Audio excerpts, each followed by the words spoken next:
రాహుల్కి ఇంటి అటకలో ఒక పాత సైకిల్ దొరికింది. దానిమీద పూజ అనే పేరు ఉంది. ఆ పేరు చూస్తే 30 సంవత్సరాల నాటి జ్ఞాపకాలు గుమ్మెట్లోంచి బయటకు వచ్చాయి. 1995 రాహుల్ 10వ తరగతి. ప్రతిరోజు స్కూల్కి వెళ్లేటప్పుడు ఓ చిన్ని ఇల్లు. కిటికీలో నిలబడి పూజ ఊళ్ళో సైకిల్తో వెళ్తున్న రాహుల్ని చూసి చేతి ఊపుతుంది. ఆమె చేసిన చిరునవ్వు రాహుల్కి ఇంతకీ మొదటి ఇష్టం. ఒకరోజు రాహుల్ ధైర్యం చేశాడు. ఆ ఇంటి ముందు సైకిల్ ఆపాడు. పూజ మల్లె పువ్వు విసిరింది. ఏ మాటలూ లేవు. కాని ఆ పువ్వు, ఆ చిరునవ్వు రాహుల్ హృదయాన్ని తాకిపోయాయి. ఆ తర్వాత ఒక రోజు పూజ ఇల్లు ఖాళీగా కనిపించింది. ఆమె కుటుంబం ఊరు మారిపోయింది.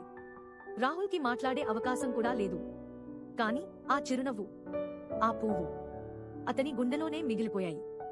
30 సంవత్సరాల తర్వాత రాహుల్ ఆ సైకిల్ని మళ్లీ జీవం పోశాడు. ప్రాతకాలపు గాలిలో సైకిల్ తొక్కుతూ. అతని మనసులో పూజ చిరునవ్వు మాత్రమే. జీవితం ముందుకు సాగుతుంది. కాని మొదటి ఇష్టం మనల్ని ఎప్పుడూ చిన్నప్పటి వయసులోనే ఉంచుతుంది.